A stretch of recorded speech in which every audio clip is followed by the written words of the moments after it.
Olá pessoal, tudo bem com vocês? Espero que todos estejam bem. Nós vamos para mais uma semana de estudos. Nós estamos agora no quarto bimestre. Essa é a segunda atividade, do quarto bimestre. Nós vamos terminar agora o reino dos animais, tá? Nós vamos encerrar esse quinto e último reino, de todos os seres vivos, que habitam o nosso planeta. Nós já vimos desde o comecinho do ano, já vimos todos os 5 reinos de seres vivos, que habitam o nosso planeta. Já vimos os 4 primeiros reinos, desde lá do comecinho do ano, ainda quando a gente estava tendo aula presencial, na escola. O reino dos moneras, o reino dos protistas, o reino dos fungos, e aí a gente viu por último, antes do reino dos animais, a gente viu o reino das plantas, e agora, já faz um tempinho que a gente está vendo o reino dos animais, que nós começamos pelos invertebrados, que é uma parte maior, mais diversificada, nós temos uma quantidade maior de grupos, de animais invertebrados, por isso que a gente ficou mais tempo, vendo animais invertebrados. Agora, com os animais vertebrados, em 2 semanas a gente consegue encerrar aí, consegue ver, os grupos de animais vertebrados. São 5 classes, de animais vertebrados: peixes, anfíbios, répteis, aves e mamíferos. A semana do mês anterior, do mês de setembro, quando começou setembro não, no mês de outubro, que agora nós estamos em novembro já. No mês de outubro, nós começamos o quarto bimestre, e aí na nossa semana, na semana de ciências de outubro, a gente começou então o grupo dos vertebrados, e aí a gente viu os peixes e os anfíbios, tá?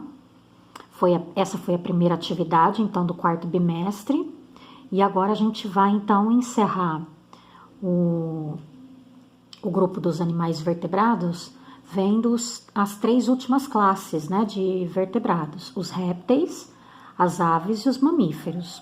Então, a gente vai ver 2 temas nessa semana, tá bom? Nós vamos ver o tema 6, que a gente vai falar sobre os répteis, e a gente vai ver também o tema 7, que a gente vê as aves e os mamíferos, tá bom? Esse livro aqui, pessoal, ele tá bastante resumido, tá? São bem assim apenas as características gerais de cada grupo. Então a gente vai estudar assim bem o básico, tá? De cada grupo de vertebrados que a gente está vendo, especialmente esses 3 últimos grupos, tá? Dos répteis e aves e mamíferos. Então é bem assim o básico do básico que a gente vai ver, tá? Porque o livro está bastante resumido mesmo, tá bom? Então nós vamos começar pelos répteis, que é o tema 6. Vamos lá então.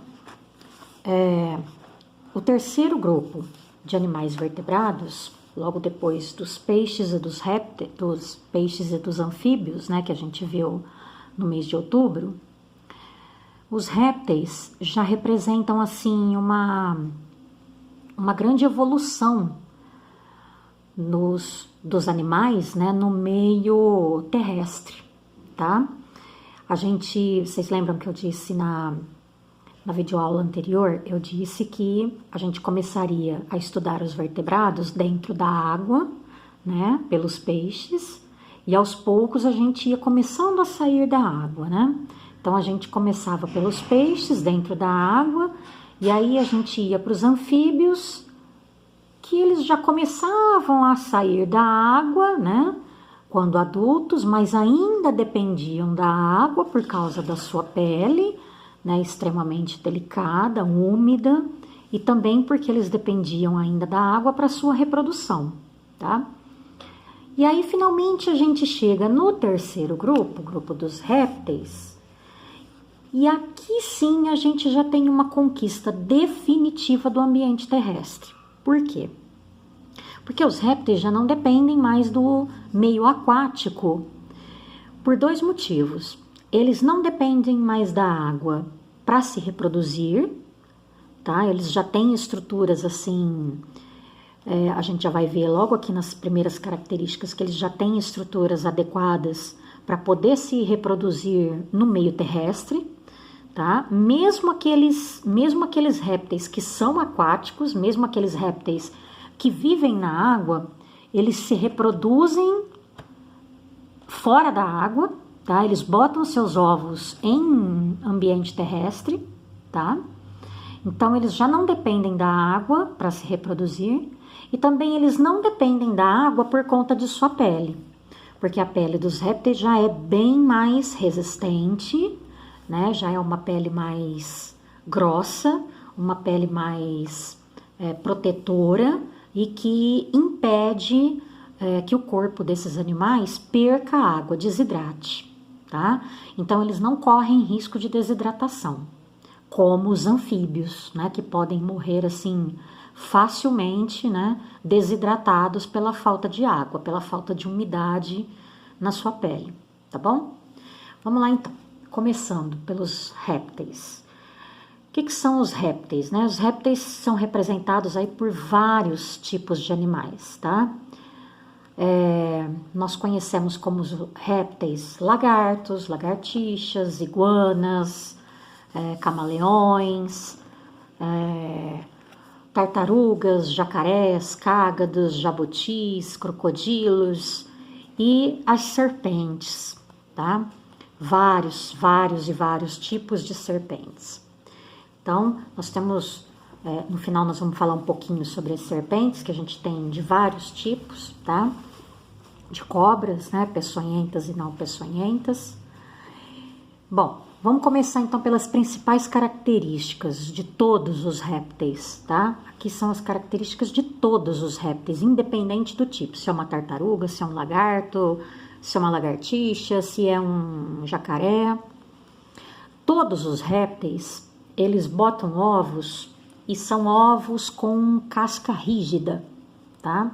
Então, os ovos dos répteis são ovos que protegem o embrião, são ovos extremamente protetores, ovos que apresentam uma casca extremamente resistente, tá? Que impede que o filhote, o embrião que esteja se desenvolvendo lá dentro do ovo, sofra qualquer perigo, tá? Além disso, dentro do ovo do réptil, né, onde está se desenvolvendo o embriãozinho, existe uma reserva de água e nutrientes, tá? Para que o filhotinho possa ali se desenvolver enquanto se alimentar, né, e se hidratar enquanto ele estiver se desenvolvendo ali no período de incubação dentro do ovo, tá? Então, os ovos dos répteis são extremamente mais resistentes e com essa reserva, né, de água e nutrientes para alimentar o embrião enquanto eles estão no período ali de incubação, tá? Enquanto eles estão ali se desenvolvendo, enquanto o filhotinho está lá dentro do ovo se desenvolvendo, tá bom? Répteis não têm o hábito, as fêmeas, né, não têm o hábito de chocar os ovos, tá bom, pessoal? O hábito de chocar os ovos, isso a gente vai ver lá nas aves, tá? As fêmeas de aves têm esse hábito, tá bom? De chocar os ovos. Aqui a gente tem, nos répteis, a gente tem algumas fêmeas de jacarés e crocodilos que apenas têm o hábito de vigiar, tá? Elas botam os ovos, né, na areia, né? Em beira de lagos, represas, rios, mas elas não chocam, elas apenas ficam vigiando os ovos, tá? Agora, outras espécies de répteis não, apenas botam os ovos e depois da postura dos ovos elas vão embora, tá? Então, os répteis não têm esse hábito de chocar os ovos, tá? Normalmente elas enterram, né, os ovos, as fêmeas enterram os ovos e os ovos se desenvolvem ali, ficam ali num certo período, né, onde os filhotinhos ali ficam se desenvolvendo por um certo período até que eles estejam prontos, né, para romper a casca do ovo e nascerem, tá? É assim, por exemplo, o caso das tartarugas, tá bom? A fêmea, ela cava um buraco, né, na areia e ela desova, né, coloca lá seus ovos, enterra e aí ela volta para o mar, né, volta para a água e ali os filhotinhos ficam, né, nos ovos por um período que vai, depende, né, da espécie, 1, 2 semanas, né, desenvolvendo, incubados ali, não chocando, né, mas ali naquele ambiente ali embaixo da areia, né, se desenvolvendo e até que estão prontos para nascerem, né, romperem a casca, nascerem e viver a vida deles, tá bom? Bom, a pele então dos répteis. Então a pele dos répteis é completamente diferente dos anfíbios, é uma pele bem resistente, é revestida por escamas, na grande maioria, ou então placas córneas, tá? Como é no caso dos jacarés, dos crocodilos. Jacarés e crocodilos têm placas córneas que revestem o corpo deles, extremamente resistentes. No caso de tartarugas, jabutis e cágados, é uma placa óssea, né, que é o casco, né, que é extremamente resistente também. O casco é o protetor ali dos órgãos internos, tá, do animal.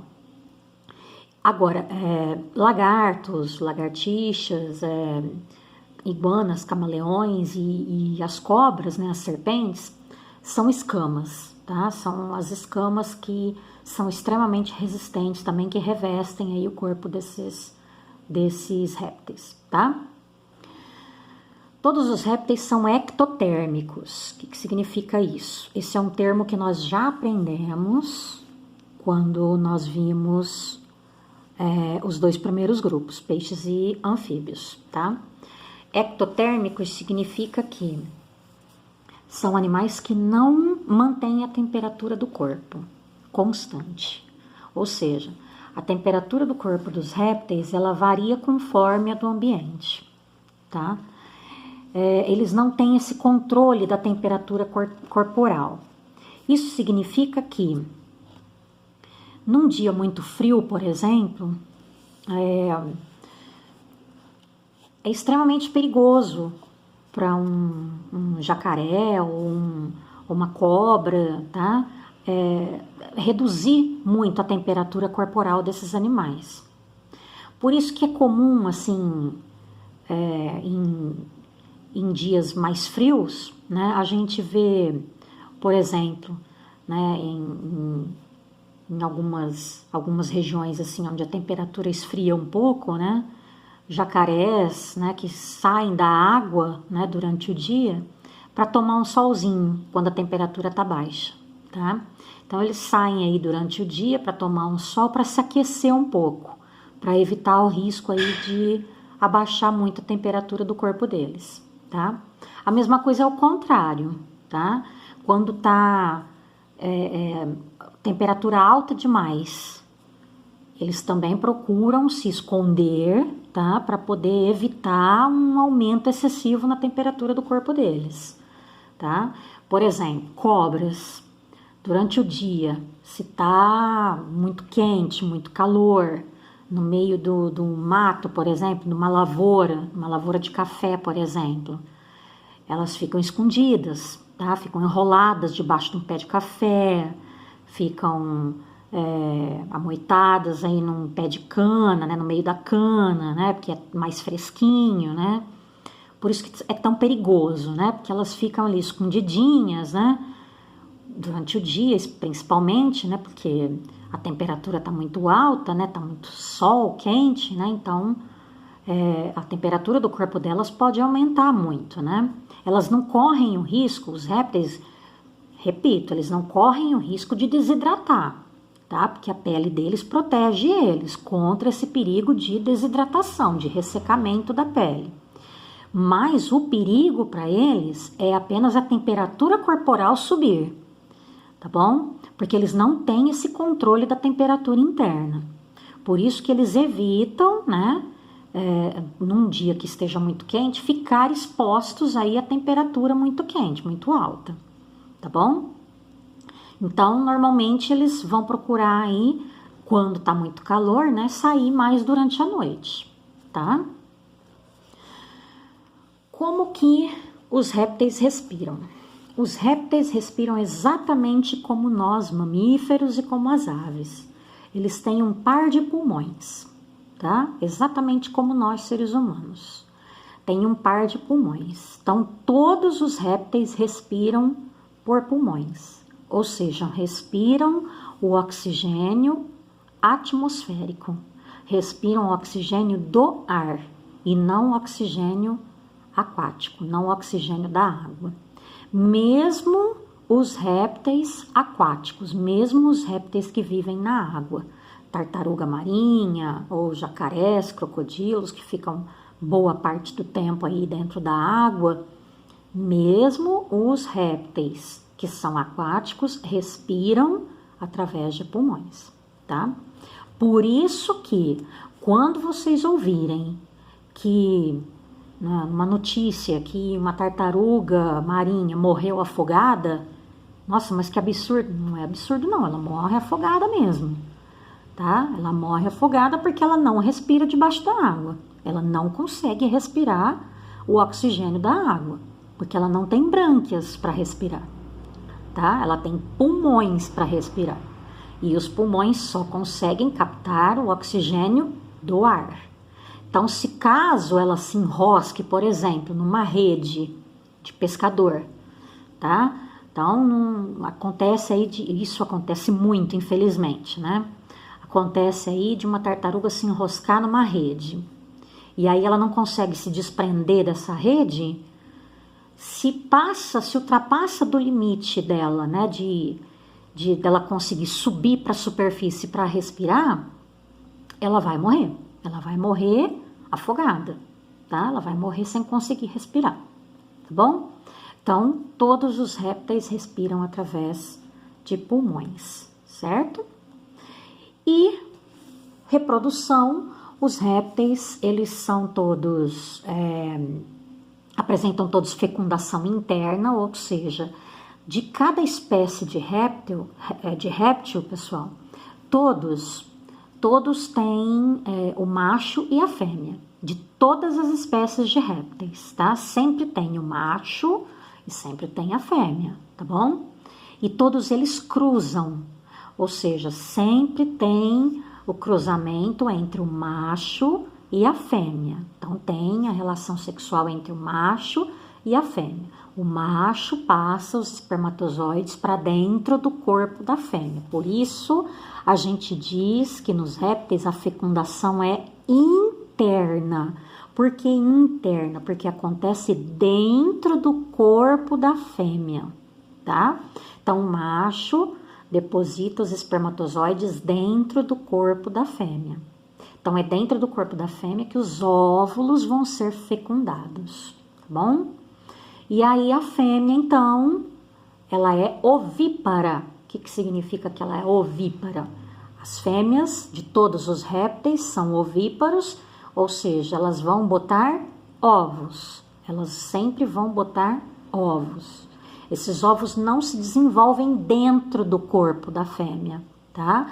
Então, assim que aconteceu a fecundação, assim que macho e fêmea cruzaram, assim que aconteceu a fecundação, que o espermatozoide encontrou o óvulo dentro do corpo da fêmea, já forma-se o ovinho e a fêmea, então, já está pronta, então, para botar esses ovos, tá? Para postura, né? Isso que a gente chama de postura de ovos, tá? Para botar esses ovos para fora, tá bom? Para eles continuar o seu desenvolvimento fora do corpo, então, da fêmea, tá bom? Então, o desenvolvimento dos ovos acontece fora do corpo da fêmea, certo? Por isso que a gente diz que os répteis são ovíparos, tá bom? Bom, continuando então. Os répteis, eles são distribuídos de maneira assim bastante ampla, tá? Por vários ambientes terrestres, tá? Bem mais do que os anfíbios. Então, os répteis, eles conseguiram assim conquistar mais os ambientes terrestres, bem mais do que os anfíbios, tá bom? Até mesmo por conta do seu tipo de reprodução, tá? Por eles terem aí a possibilidade de ovos mais resistentes, então eles têm essa capacidade de poderem ter conquistado mais ambientes terrestres, né? Mais outros tipos de ambientes do que os anfíbios. Então a gente consegue encontrar assim répteis em mais ambientes mais diversificados do que os anfíbios, tá bom? Então, répteis a gente encontra assim em vários tipos de ambientes, certo? Só não vamos encontrar répteis nos ambientes gelados, né? Nos polos, porque é justamente por conta da sua incapacidade, né, na verdade, de controlar a temperatura corporal. Então, pelo fato deles serem ectotérmicos, como eles não conseguem controlar a temperatura interna, eles não podem sobreviver nos polos, tá? Eles não conseguiriam controlar a temperatura do corpo e aí eles congelariam, tá? Então, nós não conseguimos encontrar répteis nos polos, certo? Bom, existem 3 grupos principais de répteis. São os quelônios, os crocodilianos e os escamados. Deixa eu focalizar melhor aqui para vocês. Vamos lá. Aqui, ó. São 3 os principais grupos de répteis. Os quelônios, os crocodilianos e os escamados. Alguns aqui, o próprio nome já indica, né, quais são os representantes, né? Os crocodilianos são representados pelos jacarés, os crocodilos e os gaviais. Os quelônios são representados pelas tartarugas, jabutis e os cágados. E os escamados incluem os lagartos e as serpentes, tá? Então, quelônios, tartarugas, jabutis e cágados, crocodilianos, jacarés e crocodilos, escamados, os lagartos e as serpentes, certo? Aqui na primeira página aqui dos répteis a gente tem a foto de um jacaré do Pantanal, tá? Só para não tem assim as características, né, de cada grupo, mas assim só para aumentar assim o conhecimento de vocês, como uma curiosidade, existe assim uma diferença básica, né, para quem não conhece assim o que diferencia um jacaré de um crocodilo, pessoal. Não é o tamanho, não é a agressividade, tá? Porque muita gente pensa que o crocodilo é maior, né, do que o jacaré, ou que o crocodilo seja mais agressivo do que o jacaré. Não é isso que diferencia os dois, porque algumas espécies de jacaré são até bem maiores do que crocodilos, tá? E algumas espécies de jacaré são mais agressivas ainda do que crocodilos, tá? O que diferencia é basicamente a cabeça, tá, de um jacaré e de um crocodilo. A cabeça de um jacaré é mais alargada e a cabeça de um crocodilo ela é mais pontuda, tá? O focinho do jacaré é mais arredondado, enquanto que o focinho de um crocodilo ele é mais bicudo, tá? Forma mais um bico o focinho de um crocodilo, tá? E os dentes principalmente, tá? Os dentes. Quando o jacaré, nesse caso aqui ele tá com a boca aberta, mas quando ele tiver com a boca fechada, nenhum dente de jacaré fica aparente, fica para fora. Dá pra gente ver, tá? Então, quando o jacaré fecha a boca, todos os dentes dele ficam para dentro da boca, não dá para a gente ver. Já o crocodilo, quando ele fecha a boca, alguns dentes, algumas presas dele fica para fora, tá? Então, essa é a principal característica que a gente diferencia, assim, as espécies de jacarés e crocodilos, tá? Então, algumas das principais características que diferenciam, essa é a principal, os dentes, tá? As presas de crocodilos, que quando estão com a boca fechada, ficam para fora da boca, tá? Ficam aparentes, dá pra gente ver, tá bom? Aqui na outra página, nós temos serpentes, né? Que tá falando lá, agora que o último texto, que a gente vai falar um pouquinho sobre a diferença de animais venenosos e peçonhentos, porque existe uma pequena diferença, tá? Que eu vou explicar para vocês, entre animais venenosos e peçonhentos. Aqui tem duas fotos. Aqui em cima a foto de uma serpente, uma jiboia trocando de pele. Aliás, as cobras, elas têm essa característica, tá, pessoal, de trocar de pele, tá? Elas realizam a muda. Lembra que a gente viu lá nos artrópodes, né, nos invertebrados, eles têm essa característica de muda, né, de troca de pele. As serpentes, elas têm também, as serpentes e os lagartos também, elas têm essa característica de, várias vezes durante a sua vida, de trocar, né, a pele, tá? Elas realizam mudas ao longo da sua vida, tá? Então, aqui a gente tem uma foto de uma jiboia trocando a sua pele. E aqui é uma tartaruga verde, que é uma espécie de tartaruga marinha, tá? Bom, diferença de animais peçonhentos e animais venenosos. Quando a gente fala de cobras, né, serpentes, a gente lembra, né, que a cobra, né, algumas espécies são peçonhentas, né? Mas por que a gente não chama de um animal venenoso, né? Bom, animais venenosos, a gente diz que são aqueles que eles produzem uma toxina, um veneno, né? Mas eles não têm a estrutura para injetar esse veneno numa vítima, tá bom?